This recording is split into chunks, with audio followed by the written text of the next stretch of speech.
Pat Flynn, welcome to the Reddit Passive Income Community Ask Me Anything interview. Here we Appreciate are. it. I'm excited, man, and I'm stoked for these questions.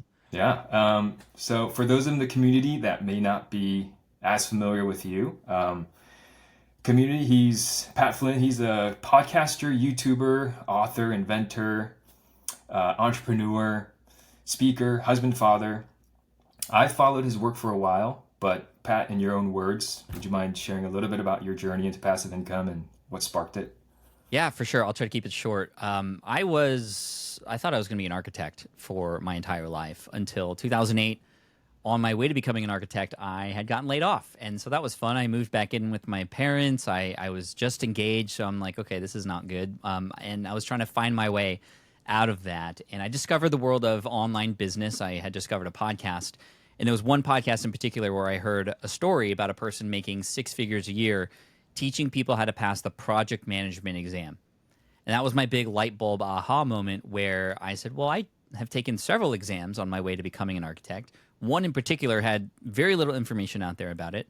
And so I decided that I was going to start the website to help people pass the lead exam. And eventually I ended up publishing an ebook study guide. It was just a PDF file that generated $7,905.88 in October of 2008. And that was absolutely life changing. It was 2.5 times more than I was making as an architect. And the crazy thing, and I do have to say, I got a lot of inspiration from Tim Ferriss in the way that he sets things up where you can have and build systems that work for you. And so I built my business in that way where it was set up to not be just trading time for dollars. Rather, I was investing time up front to set up systems that can then work for me again and again and again to a point where I was literally making money in my sleep. And I know how cliche that can be and even off-putting that might sound to some people, but it was literally happening. And that website, which is at greenexamacademy.com, is still literally up today from 2008. So 17 years later, I still get a small check as a result of that website every single month. And it was after that point I started smartpassiveincome.com as a way to just kind of open up to what was happening. It was also new to me, and I wasn't an expert. I was just on the go figuring it out. And I just decided to start publishing what I was doing on my architecture site. And I even got to the point where I decided I was going to share how much money I was making. I was doing this thing called an income report. And I was one of the first to share how much money I was making, where it was coming from. Some months it was up, some months it was down. Either way, I was always including the lessons to go with it. And the numbers continued to climb to a point where I was generating upwards of low six figures, like 120K, I think was my most profitable month across several different businesses, because that's what I did. I built many new businesses, from an app, an iPhone app company, to niche websites about security guard training, food trucks, all kinds of different experiments, writing on ehow.com back in the day to make a few cents here and there. And just kind of, somebody once said I was the crash test dummy of online business, which I kind of liked, because I could go out there and try things, and sometimes it works, sometimes it doesn't, sometimes I get beat up, but no matter what, it's always information for other people to learn from. So fast forward to today, I have a podcast, a YouTube channel, several books, a new book that just came out, in fact. Other companies, I have a YouTube channel in the Pokemon space now that has blown up. It's 1.6 million subscribers, long form, short form, all the things. So, to finish up, Pat of all trades, master of fun. That's what I like to call myself. Nice. Yeah, actually, some in the community know you, I think, more from the Pokemon side. It's And kind of that's insane. where you're there. Yeah, but that's blown up too. Yeah, a lot of good stuff in there. One of the things that you mentioned, the monthly income statements that you used to put out, which I don't think you do anymore, but I don't. the when you first did that, my question to you is, and this is not from the community, but you brought it up, so there's a question that's always been in my mind, because I remember back in that day reading those, and it was just fascinating to have that level of insight. But what prompted you first to do that? And the reason I'm asking that is for the community. I felt like it was just a fresh, like nobody was doing it, and so to have that fresh thing brought, I think, a lot of attention and traffic to you. Yeah. Um, and I just want to inspire some of the community members to do stuff that will also attract attention, to do things out of the norm. But what sparked that for you? Yes, it was a few things that kind of all kind of meshed together. There was a personal finance website. I don't even know if it's still around anymore, but it was mymoneyblog.com. This is back when like everybody was subscribed to blogs with RSS readers. And this guy was sharing his investments in the stock market and in mutual funds. But he was the only person I knew who was literally sharing how many shares, how much money he was spending on each of these funds, and how much money each month he was making, how much money each month he was losing. It was really, really interesting to see, where everybody else was more secretive about that kind of stuff. So that inspired me as well. Now, I wasn't the first person in the online entrepreneurial space to do this. There was a affiliate marketer named John Chow who did it and shared his revenue. He came across as more of a look at me and how much money I'm making, you can make this money too kind of approach, versus here are the lessons I'm learning. It was kind of off-putting, in fact, the way he did it, but it was still interesting, and it obviously brought a lot of eyeballs. And there was another person named Jeremy Shoemaker from shoemoney.com, another affiliate marketer. He was famous because he shared a check from Google AdSense. He was like the first person to share like a 6-figure check that came from Google for just having ads on his website. It was so interesting, but they were more of the like Lambro community kind of people, where I was just like, I love that idea of sharing it, but what if I also shared with people the realness of it? Here's how many customers, here's like what went well, here's why it's down this month, here's why this month that income I had last month is completely gone in this one stream. And it was always something that I got a lot of great positive feedback from. And I figure it's like, if I'm going to be teaching this stuff, I have to walk the walk. Not just talk the talk. And that's something that was really important to me. If people were going to be investing their time with me, I wanted to, be fully upfront with them. Just like if you're investing in the stock market, those companies have to be upfront with what they're putting their time and energy and money into, so you can see if that's a good decision. So those are the things that inspired that. The reason why I stopped was because it grew so much that people started to disassociate themselves with the website. They were saying, oh, you're beyond, I'm a beginner, you're way too advanced for me now, you can't teach me anything. Yeah, it was just like unrelatable anymore. So I started to share instead like certain results from campaigns. Like, here's a book I wrote, here's how much money I made from the book, how many new email subscribers I got, what it led to, all that stuff. But total overall income, especially once a team started to be built, it just didn't feel right to share all of it anymore. Makes sense. Yeah. Appreciate that. Yeah. Okay. One of the questions that I want to start with is something that's really commonly debated in the community, in the Reddit community. And that question is, what is passive income? And does true passive income really exist? That's where I thought this question was going to go. My answer to this question is true passive income does not exist, where you could literally walk away forever. Now, unless you are Bobby Bonilla from the Mets, who made a deal with them back in, I don't know, the 80s to get $20 million a year for doing nothing, that's fine. Unless you maybe wrote a book and it just continues to pay royalties, or maybe you starred in a film or movie back in the day. Sure, those are various ways of passive income, residual income that are very hands-off. But in general, for what we can control and what we can create today, there is always going to be a sense of having to at least keep things up to date or upkeep those things, whether it's real estate, whether it's stock market. Like, you got to look at your portfolios every once in a while, or else you're not actually doing yourself the best favor, right? You're trading, yes, the time that you could spend doing those things to do something else to potentially make those revenues even higher for periods of time. So it's important to know that there's upkeep. What is real is there is a real opportunity. I've lived it. I've proved that I've shared it online to build something that can generate revenue without you having to put more time into it all the time. You can walk away from it and it can still continue to work. Literally, as we are speaking right now, I have people purchasing books on Amazon for my new book, and old books. I have people watching older YouTube videos that lead into purchasing podcast equipment as an affiliate.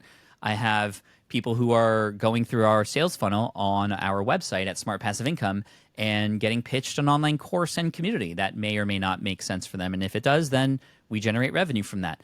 I'm not actively doing that right now, but these were also things that did not happen right away.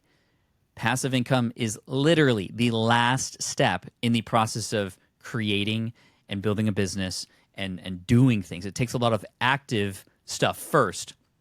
The passive part comes from automation. It comes from either finding the right tools to then remove yourself from the process, and or people, other humans other than you, if a human is still required to have something happen in order for revenue to be generated. So it is totally possible to have passive income. There is no, in my opinion, for what we can create, anything that can be forever, set it and let it go. But it's definitely possible, but it's not overnight. It's not easy, but it is a thing. And that's why I love people who understand that it is in fact real, because I have so many debates with people who just literally say it's not possible. And I say, Right. if you believe that, then you're right. Right? Yeah. If you believe that passive income is not possible, then yeah, it's not going to be possible for you because you're not going to do the work to make it happen. Yeah. Yeah, I totally agree. There's a lot of debate around it, and there's a lot of people in the community that would argue that it doesn't exist. But yeah, I totally agree. I think it's a spectrum of how passive it is, depending Right. on the asset. And it's really building that asset or buying it. You can either build it or buy it. And then with the asset, you're decoupling yourself and your hours from earning the income. Correct. From What earning the, what you want is to not have to feel like if you stop working, you literally will never you'll not make money. yeah, That's absolutely. that's where it gets dangerous. Because then also, like, what happens if something happens to you? You can't make money anymore if you like are doing service work and then you injure something and then you're done. Hmm. Versus passive income opportunities that allow you to walk away from it and it still is working for you. But then you come back every once in a while to improve it, optimize it, make it better, and can kind of add new things to your portfolio after that. Yeah, there's certainly maintenance and growth to it for sure. That For comes sure. out. Cool, appreciate it. All right, this question was asked actually, basically the same question was asked by multiple people, and it's really around. Actually, let me share this sheet I Okay. made, and I'd love for you to take a look at this and answer this question kind of within this context. So it's a crudely drawn quadrant that I have. On the top, you have people that have less money and then more money, and on the y-axis, less time, more time. In quadrant one, you have less time and less money. So you really this describes a lot of college students, Hmm. and then also on quadrant three, where you have not a lot of money and a lot of time. Sometimes that's college students too. Yeah. And this question is, how do I earn passive income as a college student? And then a couple of the other variations were, hey, I'm starting off with a tight budget, thinking back to your early days, Pat, or observing new entrepreneurs. What are the crucial, like 20% that will get me 80% of the results? Yeah. Great. I love this graph. I think obviously we want to be in quadrant four, rich and free, and have that freedom of time, freedom to do what you want, when you want, with whom you want. And that's ultimate freedom. And that's my definition of freedom, at least. And for me, I've decided to spend that time with the kids as they're growing up and, take them to school, drop them off, pick them up, all that kind of stuff, and sacrifice potentially additional income to have more time with them. And again, options. That's what we want. Now, of course, if you are a college student or maybe you had just gotten laid off and you're trying to figure things out, you're not sure what to do. I've developed so there's a million different ways to generate passive income, and that's part of the problem, right? There's just a lot of options, right? Kendrick Lamar, there's too many options. But there are ways that I personally think are better than others to start generating revenue sooner. I will say before I get into a strategy that I have called the 111 strategy, that if you expect to generate passive income soon, you're going to be let down, right? Again, you need to create something that provides value because that's where money comes from, the exchange of value, and the automation of that is then what makes it passive. So it's going to take some work. And if you don't have a lot of time, this is where I like the idea of experimentation, taking action over learning, because a lot of times the way we grew up, at least, we're conditioned to believe that you have to learn everything there is about something before doing it. And this is actually what my new book, Lean Learning, is about. It's like counter to that. It's like, no, we don't need just in case learning where you try to learn everything just in case you need it. That's a waste of time, in fact. And learning too many things can be a problem. I call them junk sparks, where you get a spark here and then you go that direction, but then you get another spark here and you kind of get pulled in all which way. It's important to have some direction and have a focused container of time to take action. So what is that action? I like to, if you had to do something, it would be this. It would be called the 111 strategy. And what that means is you pick one target market, a market that you might be interested in, you might have some familiarity with. Maybe it's what you went to school for, or your previous job. You just have some interest. It's important to connect it to yourself somehow, because then when the going gets tough, if it's just like something you don't care about, then you're going to just easily bounce and move to something else. So have some connection to it. Within that group, in that community, find one person, just one, not 1,000. If you can't find one, then you can't find more. So find one, just one. So one niche, one person. Find one problem that they have. That's your job. Find the one problem that they have. And then you find that one solution for them. So through that exercise, a few things happen. This is basically the foundation of what would become potentially a business, a service-based business, potentially then later a digital and or more automated type of business. So what does this do? Finding those people, number one, is an exercise in and of itself. What communities do they live in? Where are they? Are they online, offline? What events do they go to? What websites do they hang out on? What communities, forums, Facebook groups, LinkedIn groups, wherever. You spend some time to find those groups of people, join those communities, find the conversations that are happening, and find those people. So that's like exercise number one. Great. When you're doing business, that's what you're going to need to do anyway. When you go in there, now you're going to start to examine who these people are. What are their likes, dislikes, dreams, fears, obstacles, desires, etc. By studying them, you're also training yourself for potentially understanding more about this group of people than even people who are already serving this audience, which will give you a leg up. But the goal is to find one person who somehow you connected with through a conversation or through a question or an answer or a thread of some sort. And the goal is to find one problem that they have and find that one person and help them solve that problem. You're not even building any websites at this point. Right? You're not doing anything but finding one person, helping them solve one problem. And when you solve that problem for them in whatever way that you can, because you're in real time figuring it out, number one, you're going to learn what it's like to work with a person who has this problem. What is holding them back? What are the struggles that they're having? Again, all information that you can keep as you move forward into this, if it does become a niche you want to continue to target. But here's what happens mentally. Yes, you help that person get a result in whichever way, in however long it takes. You get a testimonial. Great. Amazing piece of marketing material that you could use in the future. But here's what really happens. You've now unlocked in your head the fact that this thing that you are doing can actually legitimately help people. And most people who start these businesses that are online, especially because it's a little easier, there's less physical things to worry about. Most people question whether or not the work that they're doing is actually helping, or that it will actually work. In which case, they don't put their full force into it. In which case, it just comes across in subtly, even in their copy, in their messaging, in their emails. But when you unlock that you've helped one person, you now have the cure to whatever the metaphorical disease is that you're curing. If you had the cure for cancer, are you going to be like, oh, I'm scared to talk to people about this cure that's actually going to help people? No. You freaking now have the energy to go out there and find those people because you know that you can help. Excuse me. So that's the way to go about then starting. And where there is one, there's usually more. I'm going to take a cough drop really quick. I've been sick leading up to my book launch, so Yeah, no worries. I apologize, but I hope that helps. Yeah. I love that answer because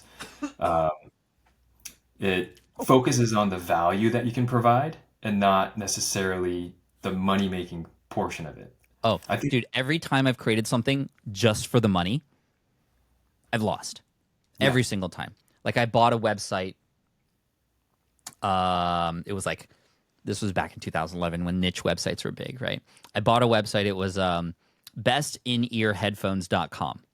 I was like, cool. If I rank number one for bestinearheadphones.com, I can put affiliate links to those headphones. I lost momentum with that after like 3 weeks. I was like, this is dumb.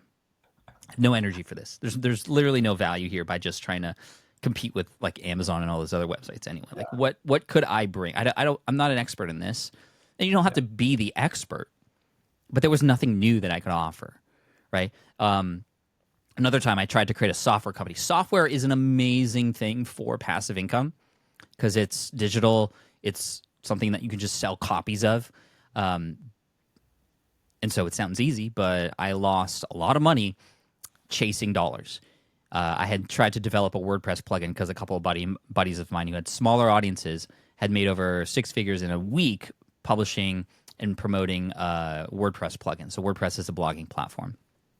And I was like, oh my gosh, like I can do this much bigger. So I kept this idea secret, and I worked with a developer, and what was supposed to take $6,000 in about 6 weeks took $20,000 in about 6 months. And I finally like revealed this software that I had finally made, and it was finally to my liking, to some friends and colleagues, and they were like, I wouldn't buy this. This is crap. And they were like, what if it did this instead? What if it did this? And I was like, I don't have any more money to spend on this. Like, I totally did it the wrong way because I was chasing the money first versus building a solution, something that would actually be valuable, which I eventually did later. I built a software for podcasters that has been used and it continues to generate revenue for us. And that was in 2014. But yeah, when you just chase the dollars alone, like you said, you have to have some value exchange in there. And that's why, again, it's important to have some tie to who it is that you're serving. Yeah. And I think that's, one of the common pitfalls in our community, because the concept of passive income is what attracts people to the community. And so it is kind of money Easy oriented money, why right? people come in. Yeah. But then they get stuck with money's the goal here instead of how do I provide value or how do I solve a Yeah. problem. Yeah. All right. Next question. And we probably only have time for a couple more here. We can keep going, dude. I got as much time as you need to answer. Okay. Like, I want to make sure I help the community. So All right. Appreciate it. All right. We got this is from Stellar Cosmo, who mentions he's a huge Deep Pocket Monster fan. let's go. So, any advice for those who are trying to network but struggle with socializing, social anxiety? I'm an introvert myself. This is something I struggled with growing up. I was always the kid in the back of the class who never raised his hand. When it was reading time in class, and you go through the reading circle, and then you're like 4 away, 3 away, I would just go to the bathroom because I just was like, I had so much anxiety. So I'm right there with you. Number one, understand the value of getting over those fears. There is so much more positive that can happen than negative when it comes to the people that you meet. I would not be where I am today if it wasn't for the people I've thankfully surrounded myself with and gotten in front of and have provided value to. As you probably heard, you are the average of the 5 people you spend most of your time with, or your network is your net worth, whatever the cliche you want to use. It's all cliche because it's true. You cannot do this alone. There is value, and you have a lot to offer that you're holding people back by not offering your superpowers and your special wisdom and experiences to others, right? So there's value in you giving to others as much as you feel like you might be taking from others. The best thing that has helped me is something that I learned called the 5-second rule, and not like the food one that you don't eat food that you drop. This is a rule at events. If you ever go to a networking event, and you muster up the courage to do it, which I hope you do, if you see a person who you're like, okay, I should probably say hi or at least introduce myself, don't give yourself less than 5 seconds to psych yourself out. Just do it. Just 5 seconds. Go over there, say hello. It's the most fearful part is the part before you even meet this person, because it's all internal. It's all stuff that you're thinking about yourself. Like, what am I going to say? I'm going to look bad. Do I smell? Whatever it might be. As soon as you get into a conversation, you're fine. Like 99% of the time, you're going to be fine. And the last thing is, what's the worst that can happen? They might just say, sorry, I'm busy, or move on. That's it. Like literally it. But what's the best that can happen? You might find a new partner, a new best friend. They might have a resource or know somebody who knows somebody that completely changes your life. You never know. The next person you meet at one of these events could literally change your entire life. So why would you hold yourself back from that? And then the last thing I'd say is, in these conversations, just be genuinely curious. That's a great way to just know what to say next. Just be curious. People love talking about themselves. So almost like a podcaster, ask well, tell me a little bit more about what you do. Oh, really? Oh, okay, sure. And then you're into it, and then you can build that relationship from there. Yeah. Yeah. Great answers. Yeah. I remember moving to a new city, brand new city, no family, no friends around after college. And it was just uncomfortable trying to make friends and just networking. And so I determined I've just got to be comfortable being uncomfortable for a little bit. And Yeah, then the I just put uncomfort myself in, means there's something amazing on the other end, usually, yeah, right? Growth absolutely. happens outside your comfort zone. Yeah. So just putting yourself in those situations is like a forcing function, which I think you've talked about as well. Yep. Um, to just you're in that uncomfortable moment, but because of that, I have some lifelong friends now that I'll have for forever. For sure. And, joining communities or groups, I remember when I moved to a new city, joining the like local softball rec league or something was huge for just like meeting people because we're all there to play softball, but then like, you're sitting on the bench or it's between innings and you get to know people. It just happens because you're already doing something. It's not like, hi, my name's Pat. I'm here to meet you because we're at this thing that like where we have to meet each other and it's awkward, right? It's like you're doing something else already. So try to join those community things. Yeah.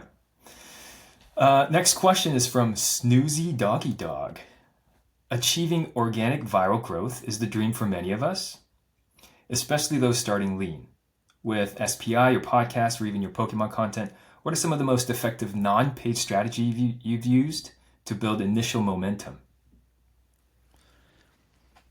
So right now, the biggest, most viral thing that I've done to date is something that I created less than a year ago. And it's my shorts channel called Short Pocket Monster. It is a Pokemon channel. I already had a long form Pokemon channel, but I did not link to it for my long form Pokemon channel. I wanted to know, could I figure out a way to gain massive, massive volume in a short period of time? And I figured it out. We were able to within when I actually I shouldn't even say we. It's literally me doing the editing, doing the posting every single day. We are now 300 and I'm now 316 days into it, and we have seen 3 billion views across all the short form platforms. And the jingle that I use in these shorts have been now sort of memeified, if you will. There was a guy who sent me a video of him at a mortuary looking at a coffin and saying, "Should I open it or should I keep it sealed?" There was a DJ playing my song in front of 15,000 people on his set and opened a pack of Pokemon cards on stage. It was really cool. This happened because of years of understanding human psychology. People see this channel and they're like, "Oh my gosh, overnight success," and I'm like, "This was year 17 in my YouTube journey." Just FYI, it just happened to be a new channel on year 17. So what about it? Number one, understanding that today, especially, virality comes with actually not being too niche. On short form platforms, the wider net, the more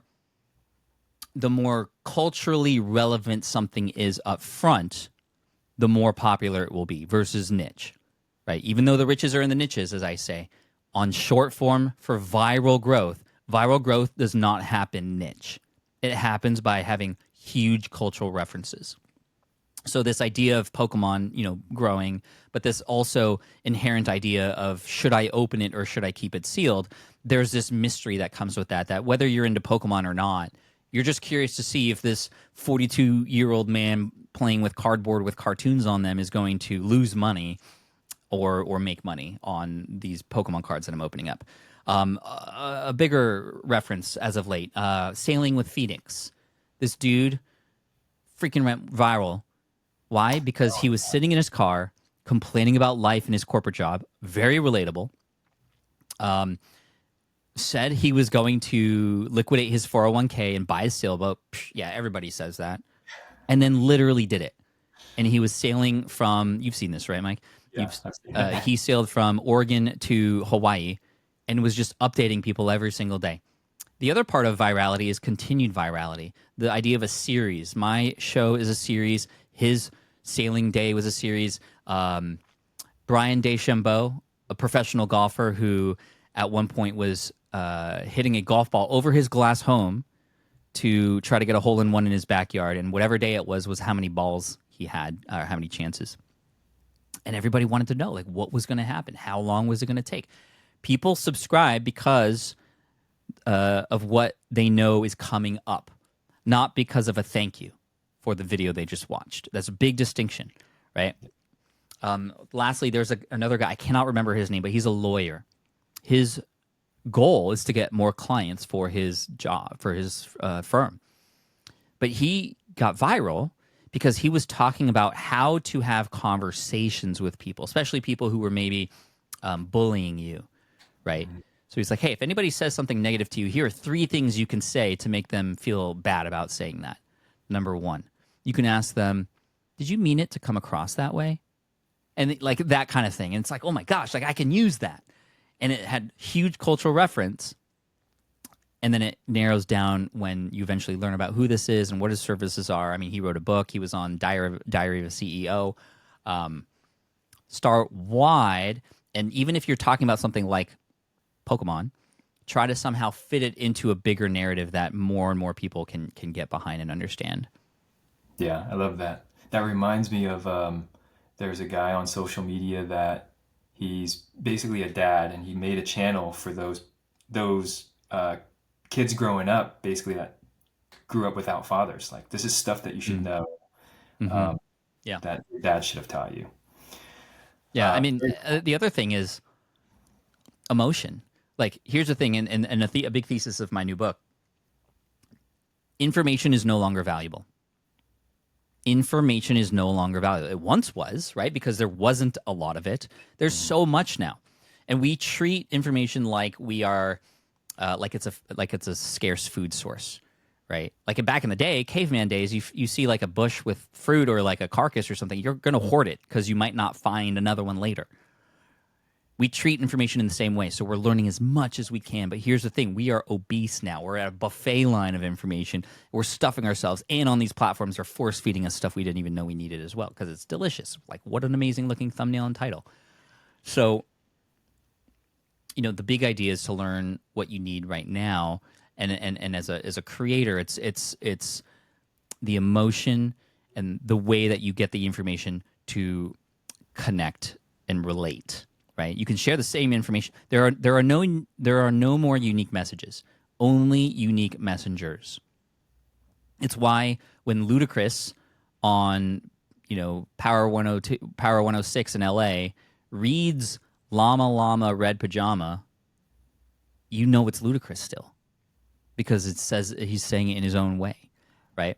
Llama Llama Red Pajama is a children's book, by the way, and they have different rappers come on and sing it in their and rap it in their own way. So anyway, Yeah. there are no unique messages, only unique messengers. So the more that you can put you into it, your experiences, and tell story, like literally storytelling is going to be the most important skill in the future, especially with AI and like with VO3 coming. Like it's all going to be so easy to create. Yeah. So the story and the human parts that you put into it are what's going to stand out.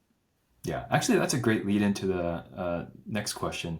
With the rise of AI and automation, how do you see passive income strategies evolving over the next several years?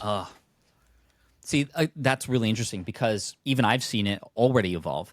Between 2017 and 2021, a majority of our revenue at SPI was made through online courses. And they were great courses. They were some of the best courses that have had the highest completion rates. But in 2020, especially after people started working remotely, we started to see less and less people succeed with the online courses that we had, a dramatic decrease in success rate, but also just people wanting to learn in that way. So it was very passive because we had these courses with information that you couldn't get elsewhere. But I think what would happen is everybody was sharing everything for free, and now information is just freely available, that the courses alone, the information alone, was not as valuable. So we completely scrapped our business model to then shift to a community-based model where we now have connection to people as the value add on top of that information, right? Because it's not just about the information. It's who are you going through these courses with, these cohorts of students, these instructors that are there with you. Completely changed our business model. Is the best move because now we also have recurring income in our business, which is great. So I feel like there's going to be a shift in passive income from, at least in the online space. There's other ways of passive income. A lot of people have generated passive income from Bitcoin. That's different. Real estate, stock market, day trading, those kinds of things, although that's probably very not passive, the day trading part. A shift from information-based online business to community-based.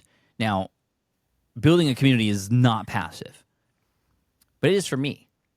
And it's because I have a team of people who are there to step forward and communicate and make sure the audience is doing what they need to do and things are being taken care of, events. We're bringing in guests and other speakers into our community to be able to share things where it's, again, not me, although I am in there every once in a while, but I'm not directly tied to it alone. But you don't start there. You have to put more. If I was starting a community from scratch, which I feel like is a good move, especially today with how much more we want to connect as humans, you're not going to be able to get out of it until you start building a team, which does not happen until you start building revenue, which does not happen until you start to actually have some people being a part of it. So I feel like the passive part is no longer, like, it's a major shift. Information is no longer passive. Actually, you know what is going to work for people? Software. Software, and especially, you know, even AI-based software. A lot of creators have moved from creating and being more the authority to then creating software. Ryan Dice from Digital Marketer. He retired Digital Marketer, but he didn't retire. He's building a software company. And I know a few others, friends and colleagues, who have put aside a little of the personal brand and content creation and the passive business to create a software, which, again, I've had experience with before. It's not easy, but if you can nail it, I mean, it's a gold mine. But even software requires updates, especially if it's tied to other tools. Then if somebody on the other end, through an API or something, updates something, it could screw up something on your end. So you have to have support. It's not easy. So then that begs the question, like, will we ever see passive income like we saw in the early 2000s? I don't know. I think we will. I think it's going to take some creative people who understand what does value mean today and how do we remove ourselves from the value giving process. As long as that value is still giving, then there are likely ways to automate that and remove yourself from the process. Yeah. Yeah, it's a really interesting topic for me too. I feel like VO3, like you mentioned, the production of creative, the production of even software, it's going to get easier and easier to the point where I think a lot of people can do that. And one of the most popular things that are actually posted in the community is, hey, here's how I created this faceless YouTube channel and grew it to this much, right? And if everyone can do that with low friction, then what's the ultimate value? Like, how are you going to stand out? Right. And to me, ultimately, it seemed like it would be trust. So, are you going to have trust in this source of information that you're getting online? And that's like, you can't. I don't think with AI you can fabricate authenticity and trust. No. And I think that's what you get from the community too. Just you're dealing with real people. It's not AI. Correct. Yeah. Correct. Although we have AI in there, there's a bot version of me to get access to, you know, my library of information and podcasts and my style of teaching. But I am in there personally as well. The faceless, I don't want to upset anybody here, but like, I'm not a huge fan of the formulaic faceless YouTube channel, right? That uses AI to create these scripts. And like you said, if everybody's doing this, it's just going to be noise, noise, noise, noise. So when you think about that, I mean, there's no stopping that. That's happening right now. So if everybody's doing that, what's going to be different? What's going to be the opposite of that? It's going to be the person who shows up on camera that people are going to trust more. It's going to be, I mean, and trust me, I have a faceless, quote unquote, faceless YouTube channel on the Pokemon channel. It's my thumbs. But very much you can tell it's me. Even if you don't know any of my other stuff, you still learn about me. My voice is there. I have a lot of self-deprecation. I talk about my thumbs because they look funny. They're like Megan Fox thumbs, like they're like club thumbs, and we call them Diglett thumbs on the channel because Diglett's kind of anyway. It's become a part of the short pocket monster universe with a common language that we as a community understand, and it's like we have an acronym SIOAO SIKAS, which is should I open it or should I keep it sealed? It's like nobody on the outside would ever know what the heck that means. But when you're on the inside, because there's this trust between the creator and the audience, and there's trust for a few reasons because, I'm consistent. I'm showing up every day. People can rely on me every night. If you're not consistently showing up, how can people rely on you, right? Just not just online, but like even in just as a person, as a spouse, as a partner, right? You have to be consistent. There's clarity in what I'm saying, and there's confidence in it as well. Those are the three C's to make up authority, and that consistency is key for sure. So, yeah, I mean, I don't know. I do like the idea of faceless because it's like, okay, if you're afraid, at least it's something. You can do it and you can like get something out there. But I mean, use the information that's out there about those things as a foundation or baseline to then add on your own stuff on top of it, to add on your own personality. That's what I feel would be best. But even then, I mean, that's not passive. It will take time to get to a point where it can become passive. However, I also know that it can be very, very profitable on YouTube. I interviewed MKBHD when he had 8 million subscribers. He has 20 now. And he said that for his first 100 videos on YouTube, he had less than 100 subscribers. So for those of us, especially that are a little younger, not us because I'm older, but like if you are living in the generation of you need results now, you have to know that it is those who grind it out who are going to win. Right? Because the more they show up, the more reps they get, the more data that's coming in, the more efficient they will become, the more they will outlast those who kind of just dabble. So choose a path, stick with it, give it a good amount of time to experiment and learn everything you can about that to master it and stand out. And take some chances, take some risks, especially if you're young. As Gary Vee often says, like that's your time to take risks. You know, before the family comes, before the house is bought, all that kind of stuff. Like that's when you can experiment and try and really discover truly what you're made of. So yeah. Yeah. I kind of think of it as that grind is the filter. Because if you can get results right away, everyone would do it. For sure. It's the universe's way of testing and asking you, are you really somebody who wants this? Because everybody's going to have the same test. We all have the same tools and access to in general, most of the same things. So how are you going to be different? Yeah. You have to answer that somehow. Yeah. All right. Maybe a couple more questions here. Yeah, sure, Mike. No problem. All right. Is there a question that you could ask everyone listening to this interview that would help them in their journey if they answer, such as, why do you want to do this? Or what are you going to do if the plan doesn't work? What's your number? This is the most important question that you can ask yourself. What's your number? Not like your phone number. I'm happily married, by the way. What I mean is, what's your number for how much revenue or money you would need to make in a year to live the life that you want to live? And the reason I present that question is because I have a lot of students who come into our community, and I ask them, what's your goal? How much money do you want to make? They say, I want to be a millionaire. Always, I want to be a millionaire, 7-figure entrepreneur. It's just like such like a fun thing to say, right? But then I'm like, okay, let's calculate your life and what you want to do in a perfect world, like what you want to happen, and kind of let's talk about this. So we'll sit for an hour, we'll talk about it. And in the end, we usually find that a person to live a very happy, comfortable life would only need to make, and it varies, of course, via location, goals, ambitions, etc., like $250K, sometimes even less than $200K. Building a business to $200K is very different than building a business up to $1 million. And you're not going to get to $1 million unless you get to that $200K first anyway. And a lot of people who get to that goal in our community don't need to grow bigger, because then they're like, oh, cool. Like, I'm good here. I don't need the team. I don't need to scale. I don't need to, put more work on my plate when I'm already in a place where I want to be. Because we talk a lot about in the community about like growth just for growth. Like that's dumb. It's actually such a waste of time growing just to grow. You have to have a reason.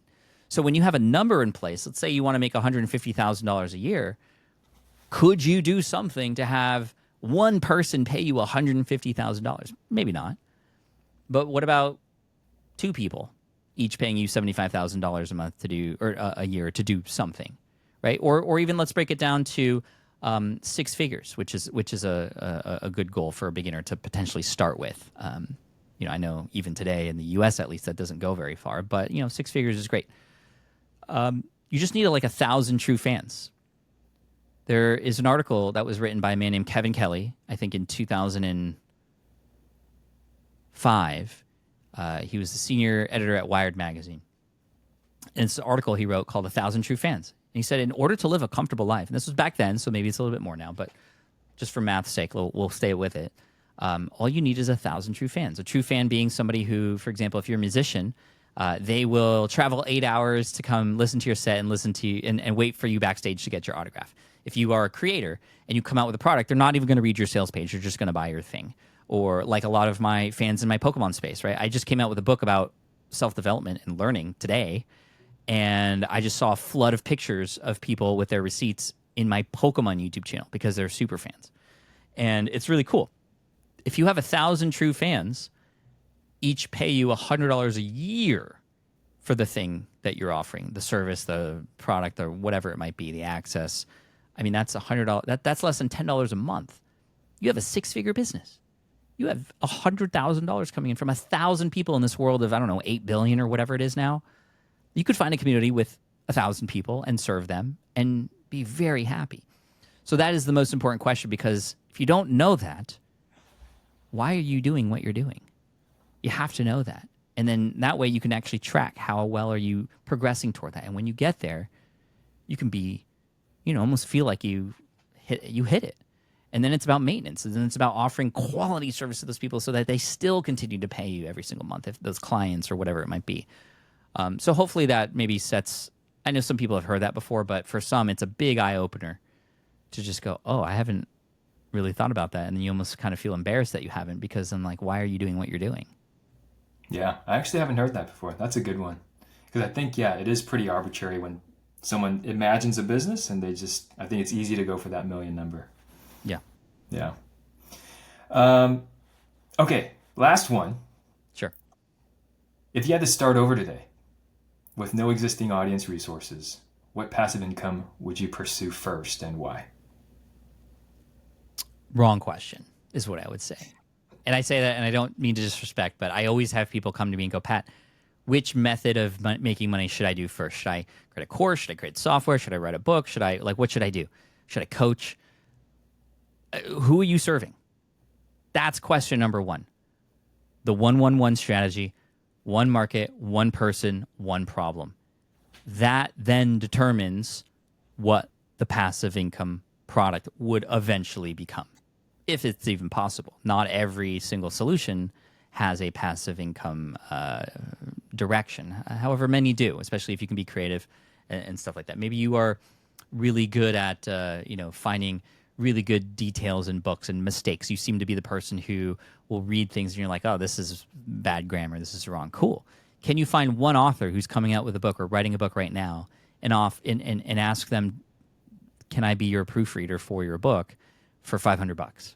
And just one person, can you do that? Just find one. See if you like that. It's a great test, not just for them, but for you, to see if that's something that's of interest to you. Great, cool.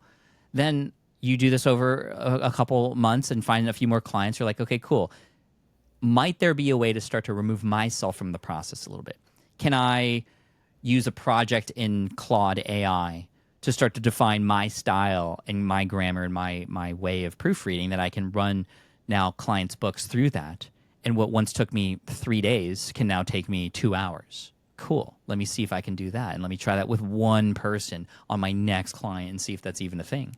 You see how I'm learning as I'm going and kind of figuring it out along the way. Still consciously, I think it is important to ask yourself, no matter where you're at, how can I make this more passive? How can I remove myself from the process without diminishing the quality or making the quality better? Like I remember for a period of time, I was editing my podcast because I loved it. And I thought I was the only one that could do it in the way that I wanted.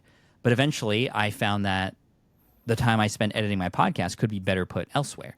So I found somebody I hired somebody to edit my podcast, and she did it so much faster and better than me. And so I was able to, as Dan Martell says, buy my time back. And if I had a resource for you about passive income, that would probably be perfect for your audience right now, and especially those of you on Reddit. It's a book by my buddy Dan Martell called Buy Back Your Time. It's great. It's great. And so that's what I would recommend for somebody just starting out. Appreciate it. And I'm going to actually sneak one more in here. Let me share. This is inspired from the show Hot Ones. Shout out Hot Ones. I I dug love through hot your ones. old Instagram. I'm gonna pop out a picture from back in the day, Oh and no, which picture are you gonna pull out? it's nothing embarrassing. Here we go. It's an oldie though. Oh my gosh. Do you remember this? And what was your mindset here? And I guess the question for you is, would love any background here. And Yeah. what do you think you've learned since? Like, what's the most important thing you've learned since? Where you think back to this thing, you're like, why was I thinking that? Yeah. Faded jeans. Why? Why was I doing that? At a conference, let alone. No. This was my very first conference that I had ever attended, Blog World Expo. And this is, I mean, literally, I have nobody around me. This is like, hey, excuse me, sir, can you take a picture of me at an event that I told my family I was going to be at, and this is going to be proof, basically. Have my badge there, as you can see. And it was me kind of like a small fish in a big pond. It felt like I didn't know who I was and kind of what I was doing. I was a blogger for sure, but I was just kind of experimenting and learning about this space a little bit more. And really, my goal here at this point was just to kind of meet a few friends. But what I found is that in addition to meeting friends, I found people who were literally in the same boat that I was in. I thought I was like the dumb one at this conference. And then I found other, I don't want to say dumb people, but I found other people who were just as lost as I was. And you know what? We found each other and we made each other more whole as a result. We found ways to support one another. Some of the people that I met at literally this event in LA, I'm still friends with today. Like we're best friends. Like I'm the godfather of one of their daughters, and it's only because I implemented the 5 second rule and I got out of my comfort zone. I mean, even just being here was out of my comfort zone. And I said, you know what? This was a big burden on my family. I had just left my young son with my wife, and I was like, I am not going to waste this opportunity. So I'm going to do everything I can. And it was very uncomfortable, but very worth it, especially looking back.